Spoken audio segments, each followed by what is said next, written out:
And as I look at you, I want to say behind you is a crocheted for blazer? It's a cardigan. Cardigan, okay. Oh,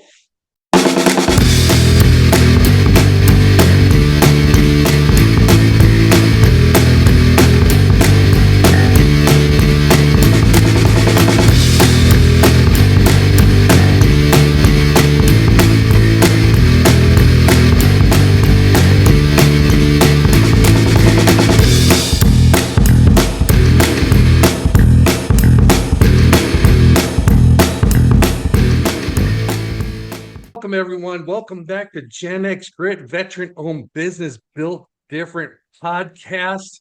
Of course, we always try to touch on the veteran owned business, but always remember there's two different sides to the story. And this way, we're going to go Gen X Grit style, even though she's not Gen X, but she's on the cusp, so it counts. And besides, it's my show. I can do what I want. So, this week, I want to bring in someone different, someone unique, something that we have not discussed before on either Gen X Grit or Cochise County Veteran Owned Business. We touched on a lot of other projects such as woodworking, foods, other crafts, and such. But now, if you watched my first Saturdays, if anybody follows that I post on my Facebook page, then you'll know that I also follow First Saturday. And with First Saturday, we have a lot of creative items that people just create from home, either by stuffed animals, model cars, or anything of that nature, to include what my guest is bringing this week.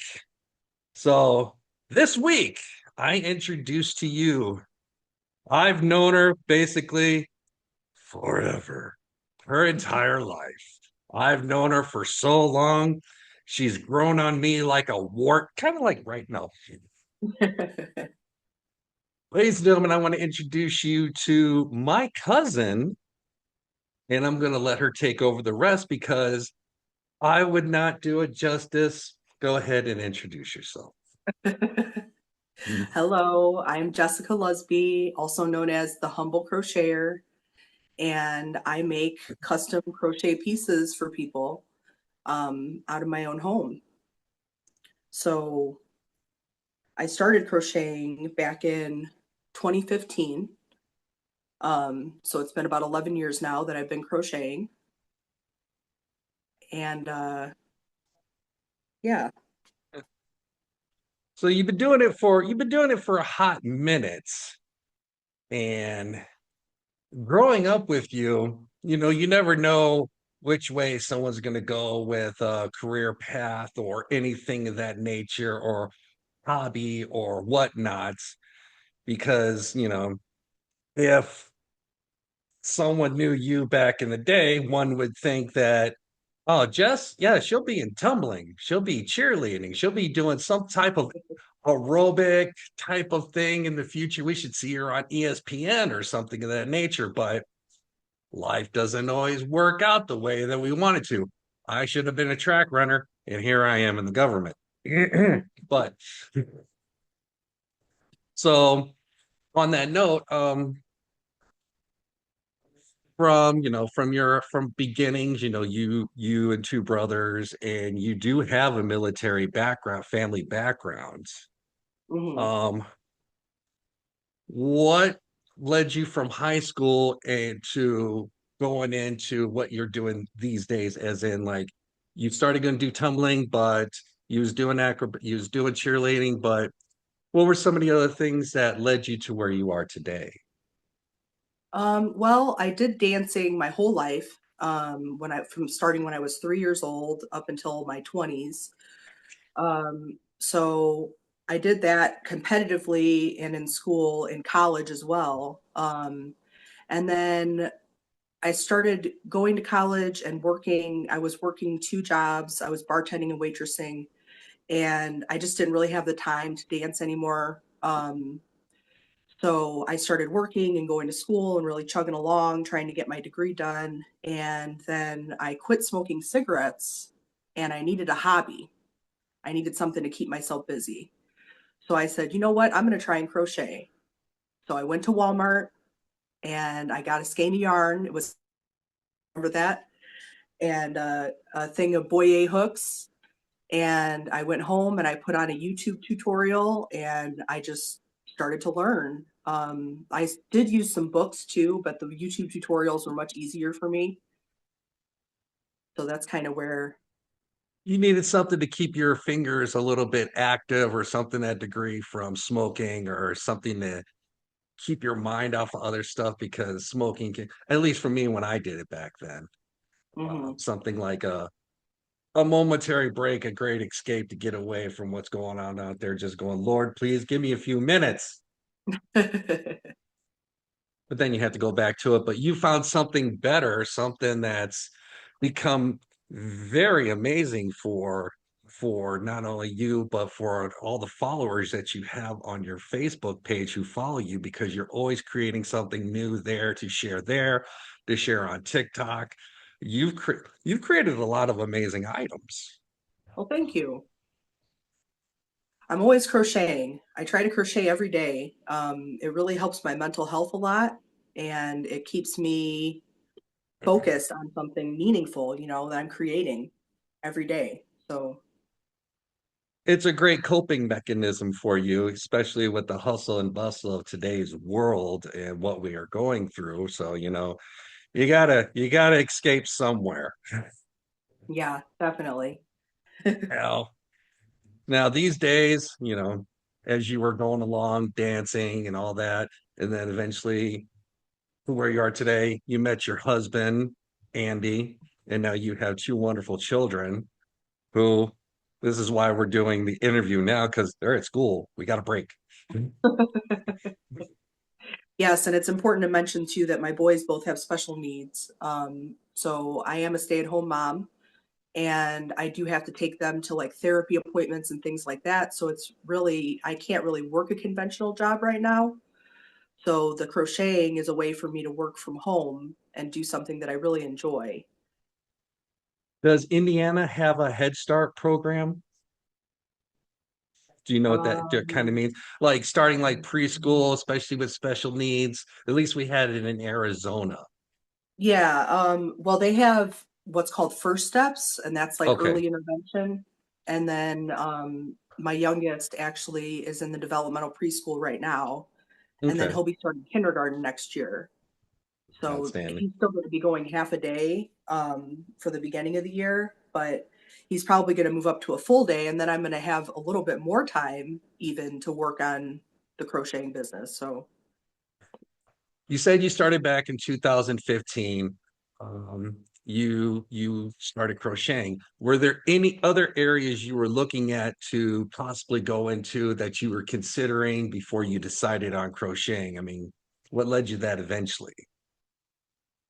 there really wasn't anything else. I just had kind of gotten interested in it, and I didn't have anybody in the family that like crocheted or knit or anything, and I just wanted to try it. So I dove in and tried it, and it was the first thing I tried was what I like to do. So it worked out. What were some of the first items that you created with crocheting? Well, the very first thing I made was a scarf, and it's all wonky. The sides are like whoop, whoop, whoop. I still have it, and I pull it out sometimes to look at it to kind of like remind myself of where I started. And then I did make a lot of messy bun hats. I don't know if you've ever seen those, but they have like a hole on the top so you can wear your hair in a messy bun Yep. and put the hat on. I made a lot of those, and that was probably where my like the business part of it kind of started because I started selling those in about 2016, 2017 to people that I worked with. Okay. And I made a little bit of money off that. Um, but it was really just getting my name out there. Right. Um, and of course yeah, when you start your first thing, you kind of want to hold on to your first thing. I've known some people to do that. It's like going to remember where you started, where you came from to now where you are today. And as I look at you, I want to say behind you is a crocheted for blazer? It's a cardigan. Cardigan, okay. Oh, yeah. Yeah, so this is a hexagon cardigan. Can't see it very well. Maybe I should stand up. That's good. I have limited space here, so Okay. move that chair out of the way. This is a hexagon cardigan that I made for my neighbor. hmm Um, and I added the pockets on here. It didn't normally have pockets, but I added those on. And these are really customizable. People really love these because I can make them, like I made one for her mom and I made it longer. So it had the length, or you can add a hood, or you can add pockets. You can do whatever colors you want. I made one that was rainbow and black. It was like alternating rainbow and black. So it was hmm like Lisa Frank kind of. Okay. Let's see How some other. difficult is for making something like that as far as I mean, from the beginning, a scarf, now you're doing a cardigan like that, as far as measuring for the person, just the whole maneuvering around to creating the sleeves to where you have everything together that it actually, once it put on, then it fits and it's perfect. I mean, that has to Yeah. take some measuring and other skills to get to that point. Well, I actually use a pattern for this Oh, one, for the hexagon cardigan, and she has all the measurements listed out for the sizes. It goes up to 4X. okay. Um, so like you would just for the hexagon cardigan, the reason it's called the hexagon cardigan is you start out making two hexagons. Right. You just crochet two hexagons and then you seam them together up the back and up the shoulders, and it makes the cardigan. So it's very simple. It's a pretty simple pattern.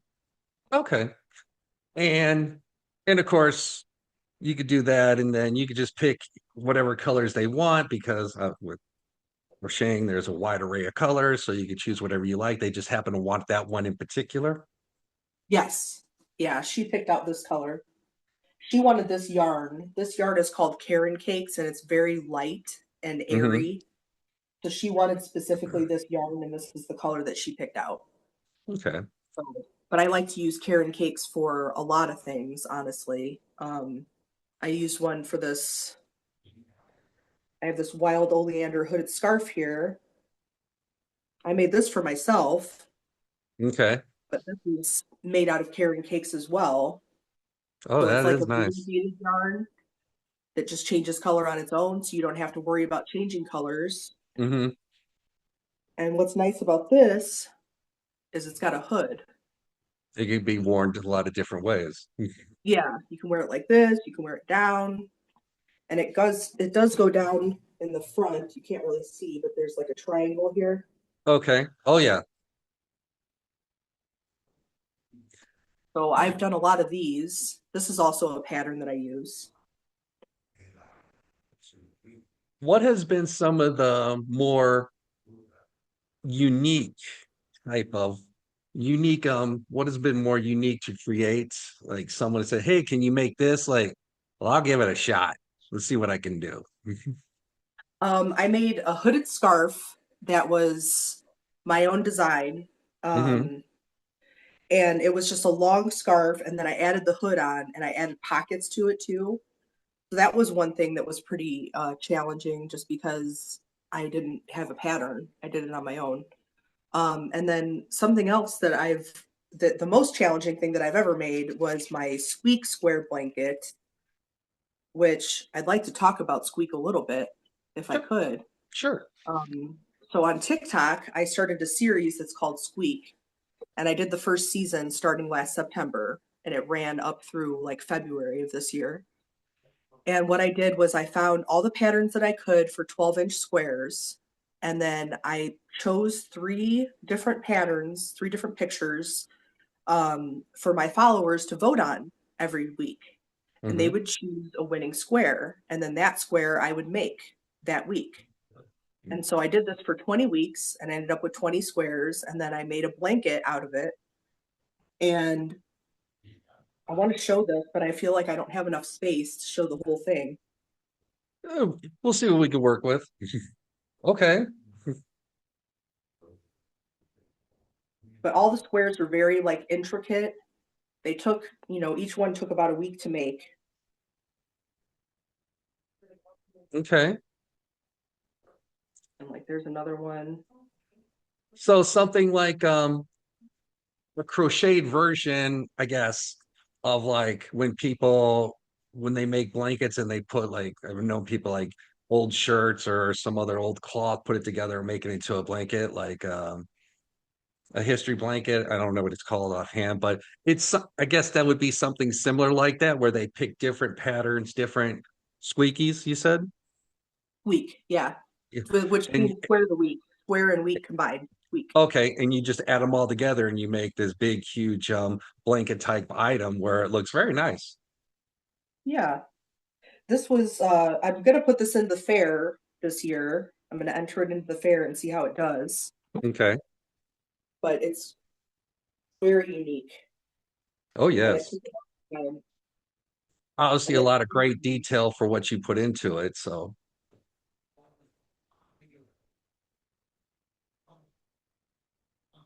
so that's probably the most unique thing that I've made. so with this, you said that you're going to be entering to this into the fair, and this would be which fair is it? The Lake County, or I think you said it was the other one, Jasper County. Jasper County.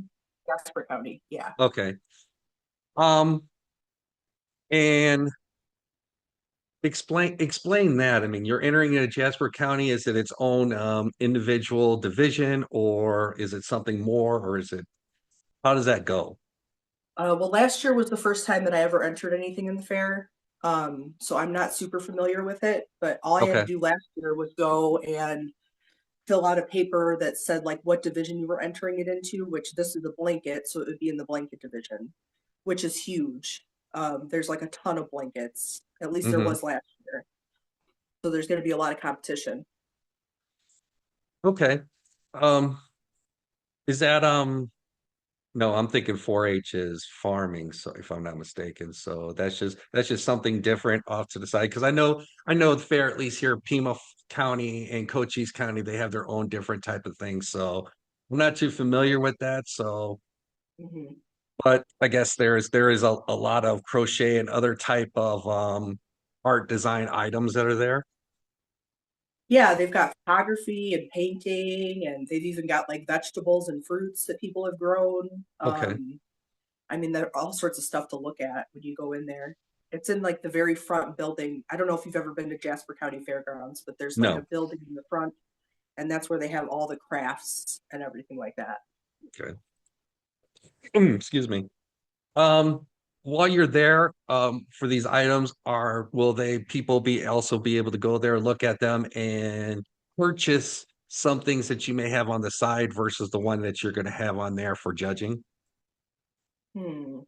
I don't know. That's a good question. I've never had anybody ask me about purchasing anything. Okay. Because I know you said earlier you've made some for people to purchase, and so and because you do the fair, have you done any other vending type of events? I did one craft show with my mom, and Okay. this was my business used to be called Love Every Stitch, and that was Hmm. back in 2018. We did a craft show in Highland, and it went okay. Most of the stuff that I sold was to people that knew me that came to like support us, Right. and I was left over with a lot of inventory. So then I started an Etsy, and I tried to do that route, but that really wasn't very successful for me. Hmm. So now you normally do business these days on your social media? Yes. Most of the orders that I get now are from people that already know me, that just want to order something special. Like baby blankets is a big thing that people get. They really like to be able to customize the baby blanket for the nursery, and pick out what pattern they want. So I do a lot of those. Um, I'm sorry, I forgot your original question. I started going off on a tangent. That's fine. That's fine. It's like because what I said is like you did vending events before, and then you're doing the fair, and you talked about how you sold stuff in the past that you made for coworkers and everything. So I was Mhm. asking, you basically do your um creation, selling, merchandising on your social media sites. Yeah, I So, do. and you have a Facebook and a TikTok. So if somebody wanted to find you and just to check out some of the items that you've created and possibly purchase, where would they find you? You can find me on TikTok. I'm the Humble Crocheter on TikTok, the.humble.crocheter. And then I also have a social group on Facebook that's called Bitch and Stitches. And it's spelled just like it sounds, BITCHIN Stitches. Um, excuse me. So I post a lot of my things there, and then what happens is people will reach out and say, I really like this. Can you make me one and this color? And I'm like, sure. So we go that way. And that's how I get most of my business is custom orders these days. Okay. Do your customers normally come around the your area, or how far is your reach? I can mail anything, throughout the whole country. And I have made things for people like in Utah and trying to think where else, I don't know, all over. Um, but yeah, I can certainly mail things. Okay, so yeah, so basically you're not localized. You can reach out to all parts of the nation, or whoever's watching, if they say from Germany. It's like, hey, I like what you got. Can you send that to me? You're like, here's the money. It's like, here you go. So your reach basically can go anywhere. Yeah, Okay. Well, that is very outstanding. Do you have any other items you would like to share with us? Maybe something we didn't cover, maybe something behind the scenes that you're working with? I don't think I have anything behind the scenes, but I do also teach lessons. And I have done that a few times. So I am available for that if anybody is interested in learning how to crochet. I just think crocheting is super. Like, I think that it's such a great thing to learn, and it has so many benefits, so many positive benefits for the person that's doing it and for other people that receive it.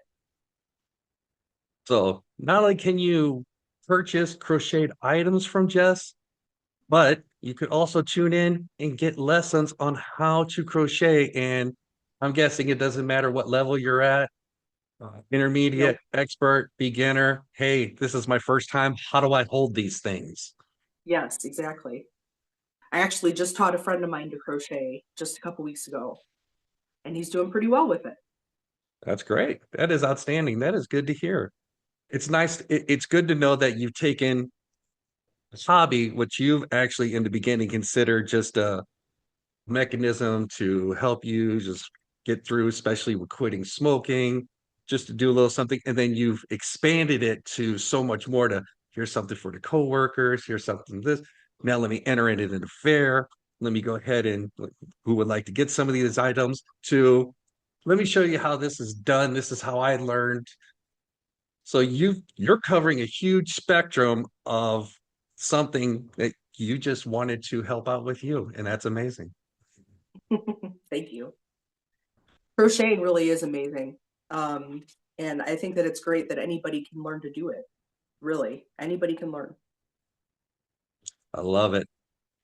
You got any final thoughts before we go ahead and head out for the day? Uh, well, something else I was involved in I didn't mention was Okay. there's a social group here in town that meets on Monday nights at the library, and we get together and we crochet. And we've actually made some community blankets that we've donated to hospice and to other Okay. things. So that's like just helping with the community. It's nice. It gives you a good feeling to do things like When do that. you normally meet up? On Mondays, Monday nights, we're taking a little break right now for the summer, but we're Okay. going to start back up in the fall, I think. Okay. And as everybody already knows who's watching, you could always go ahead and check the description up above and or the comments down below, depending where you're watching, to go ahead and find out the contact information for my cousin Jess. It's like my cousin Vinny, except better. So you could go ahead, reach out, see what she's got going on. Definitely check out her TikTok series. It's always amazing. I always stumble across it, always whenever I can. Give it a like when I can. And that's when Jess says, going, it's about time you got over to the side of the TikTok land. Jess, I want to thank you very much for coming on the show. And we're going to go ahead and I'm going to go ahead and get this word out for you as much as I can because I think everybody can learn a little something with crocheting and anything else for that nature, Yeah. especially something that helps you calm you and then just you can create wonderful things and become a master of your craft if you choose that route. Like I said, I'm looking at that cardigan in the background and it's just amazing how you've gone to that to what you said, the scarf and some of the other things I remember earlier in your career. That's amazing. Well, thank you so much, and thank you for having me here. Of course. All right, everybody, we're going to go ahead and cut out and we're going to go back to me more than likely in the garage for some final words and talking about what's coming up next. Thank you very much, and we're out. Hey, what's going on, everyone? It's me. I am back. I'm not exactly in the garage, but if you follow my TikTok, you know this area quite well. What an amazing show we had today with my cousin Jess. It was pretty good. Love it. Talking about her crochet and how it came up where she used it as a coping mechanism, if you will, to making it just a full-fledged business. She's doing amazing with it. I wish her the best of luck. I know she's going far. She's from a scarf to a cardigan to that amazing blanket that she's created and so much more. I know she's going to win top prize over in Jasper County Fair. I'm pulling for her, and I hope everybody else is as well. Now, the next show, I'm scouring, I'm looking around, trying to see who wants to be the next one on Gen X Grit Veteran-Owned Business Built Different podcast. It goes to help you, the veteran-owned business person who doesn't exactly have the funds. I am more than happy to get your voice heard out on social media. So by all means, if you're looking to have a channel, have a little interview, I'll take care of the rest. Let me know. Reach out to me. Real easy to find. Follow all my social medias. Eric Zeba, Facebook, Instagram, X, TikTok, Twitch if you're lucky, and definitely YouTube. Take care, everyone, and we will see you next time. Bye.